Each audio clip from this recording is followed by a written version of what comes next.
एक अति सुंदर महिला ने विमान में प्रवेश किया और अपनी सीट की तलाश में नजरें घुमाई। उसने देखा कि उसकी सीट एक ऐसे व्यक्ति के बगल में है जिसके दोनों ही हाथ नहीं है। महिला को उस अपाहिज व्यक्ति के पास बैठने में झिझक हुई। उस सुंदर महिला ने एयर होस्टेस से बोला, मैं इस सीट पर सुविधा पूर्वक यात्रा नहीं कर पाऊंगी क्योंकि साथ की सीट पर जो व्यक्ति बैठा हुआ है उसके दोनों हाथ नहीं है। उस सुंदर महिला ने एयर होस्टेस से सीट बदलने हेतु आग्रह किया। असहज हुई एयर होस्टेस ने पूछा, मैम क्या आप मुझे कारण बता सकती है? सुंदर महिला ने जवाब दिया, मैं ऐसे लोगों को पसंद नहीं करती और ऐसे व्यक्ति के पास बैठकर मैं यात्रा नहीं कर पाऊंगी।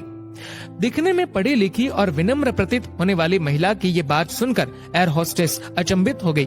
महिला ने एक बार फिर एयर होस्टेस से जोर देकर कहा कि मैं उस सीट पर नहीं बैठ सकती, अतः मुझे कोई दूसरी सीट दे दी जाए।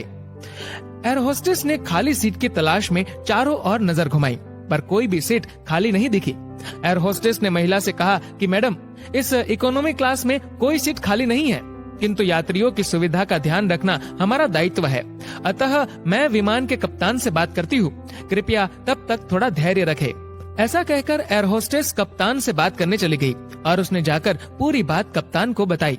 कुछ समय बाद वो लौटी और उसने महिला से कहा, मैडम आपको जो असुविधा हुई उसके लिए हमें बहुत खेद है। इस पूरे विमान में केवल एक ही सीट खाली है और वह प्रथम श्रेणी में है। मैंने हमारी टीम से बात की और हमने एक असाधारण निर्णय लिया। एक यात्री को इकोनॉमी क्लास से प्रथम श्रेणी में भेजने का कार्य हमारी कंपनी के इतिहास में पहली बार हो रहा है। सुंदर महिला अत्यंत प्रसन्न हो गई, किंतु इससे पहले कि वह अपनी प्रतिक्रिया व्यक्त करती और एक शब्द भी बोल पाती, एयर होस्टेस उस अपाहिज और दोनों हाथ विहीन व्यक्ति की ओर बढ़ गई और विनम्रता पूर्वक उनसे पूछा, सर क्या आप प्रथम श्रेणी में जा सकेंगे? क्योंकि हम नहीं चाहते कि आप एक अशिष्ट यात्री के साथ यात्रा करके परेशान हो। ये बात सुनकर सभी यात्रियों ने ताली बजाकर इस निर्णय का स्वागत किया। वह अति सुंदर दिखने वाली महिला तो अब शर्म से नजरें ही नहीं उठा पा रही थी। तब उस अपाहिज व्यक्ति ने खड़े होकर कहा, मैं एक भूतपूर्व सैनिक हूँ और मैंने एक ऑपरेशन के दौरान कश्मीर सीमा पर हुए बम विस्फोट में अपने दोनों हाथ खो दिए थे।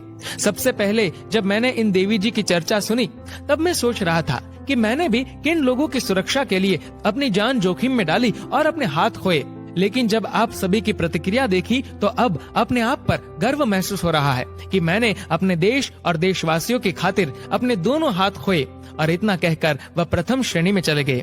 सुंदर महिला पूरी तरह से शर्मिंदा होकर सर झुकाए सीट पर बैठ गई। अगर विचारों में उदारता नहीं है तो ऐसी सुंदरता का कोई मूल्य नहीं है। दोस्तों, इस कहानी को लेकर आपकी क्या राय है नीचे कमेंट करके जरूर बताएगा। और अगर आपको ये वीडियो अच्छा लगा हो तो इस वीडियो को लाइक करेगा, शेयर करेगा ज्यादा से ज्यादा लोगों तक। और ऐसे ही और भी इंस्पिरेशनल वीडियोस के लिए सब्सक्राइब करें हमारे यूट्यूब चैनल को और फेसबुक पर फॉलो करें हमारे पेज को। धन्यवाद।